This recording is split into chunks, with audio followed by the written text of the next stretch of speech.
Hi everyone, Miss Natalie here, and today we're going to listen to a story called Iggy, Peck, Architects. Here we go. Young Iggy Peck is an architect and has been this since he was 2, when he built a great tower in only an hour with nothing but diapers and glue.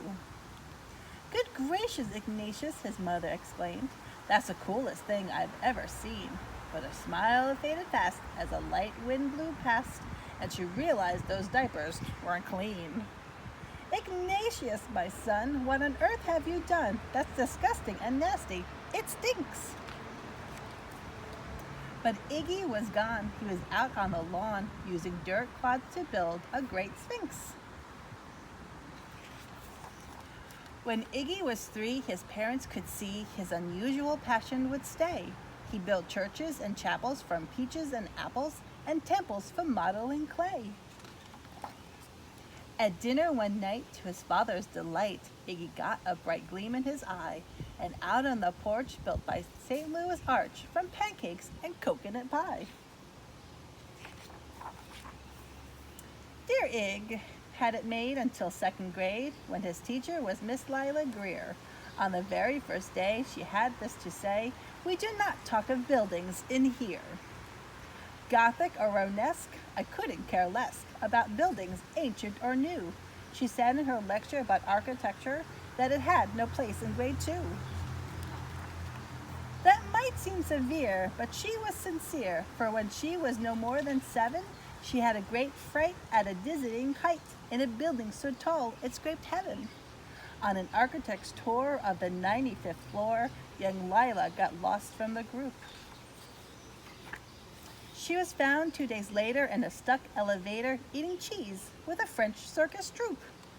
After that day, it's quite safe to say, she thought all buildings lovers were nuts. As a teacher, she taught that above all, one ought to avoid them, so no ifs, ands, or buts. As you might guess, it would cause Iggy stress to hear such terrible talk, but it didn't hear. He sat in the rear while building a castle of chalk. You, Iggy Peck, your desk is a wreck. Tear down that castle right now.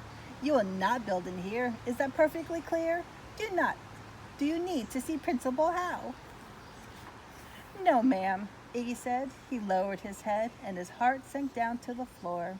With no chance to build, his interest was killed. Now 2nd grade was a bore. After 12 long days that passed in the haze of reading, writing, and arithmetic, Miss Greer took the class to Blue River Pass for a hike and an old-fashioned picnic. They crossed an old trestle to a small island nestled in the heart of a gurgling stream. But they no sooner passed than the footbridge collapsed and Miss Lila Greer started to scream. We're trapped here, oh my! Alas, kids, goodbye. Her eyeballs rolled back in her head.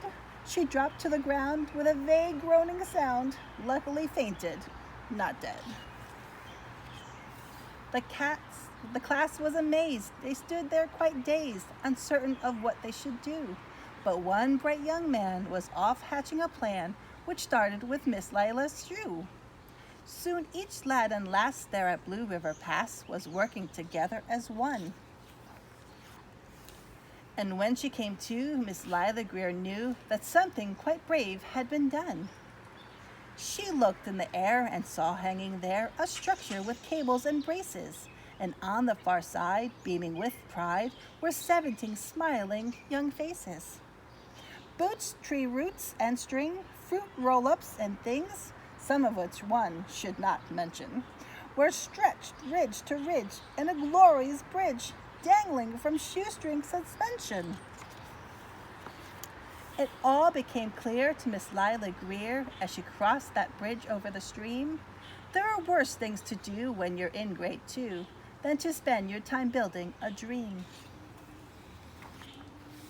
Now every week at Blue River Creek Elementary in 2nd grade, all the school kids can hear, along with Miss Greer, how the world's greatest buildings were made.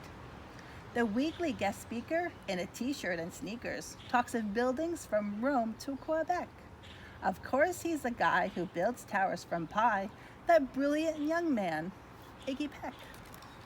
All right, my friends, I hope you have a great day. See you next time. Bye.